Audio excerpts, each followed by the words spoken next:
అందరికీ నమస్కారం అండి. నిన్న సాయంత్రము సూర్యాస్తమం టైంకి ఇక్కడ వర్షం అనేది కురిసిందండి. ఎండా వాన రెండూ కలిసి వస్తే మనకి సన్కి ఆపోజిట్లో రెయిన్బో అనేది వస్తుంది. కానీ ఇక్కడ నిన్న సాయంత్రం ఏం రెయిన్బో కనపడలేదు. ఒక హాఫ్ అన్ అవర్ వర్షం అనేది కురిసిందండి. కురిసిన కాడికి పెద్ద వర్షమే కురిసింది. కానీ ఇక్కడ హీట్ ఎక్కువ కాబట్టి అది కల్లాపు చల్లినట్టే అయ్యింది.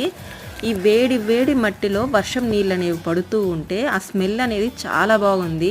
ఆ స్మెల్ అనేది ఇష్టపడని వాళ్ళు ఎవరు ఉంటారు చెప్పండి. ఇక్కడ పిల్లలైతే చాలా బాగా ఎంజాయ్ చేశారండి. ఈ వానకి బయటకు వచ్చేసి కేరింతలు కొడుతూ ఆటలాడుకుంటూ చాలా బాగా ఎంజాయ్ చేశారు. పెద్దవాళ్ళైతే వర్షం పడని ప్లేస్లో నిల్చుకొని ఎంజాయ్ చేశారండి. హాఫ్ అన్ అవర్ పడిందండి అంతే వర్షం అనేది. తర్వాత ఆగిపోయింది. ఆగిపోయిన 10 నిమిషాలకి తీసిన వీడియో అండి. చూడండి మొత్తం పీల్చేసింది. కాసేపు అయితే ఈ తడి కూడా ఉండదు.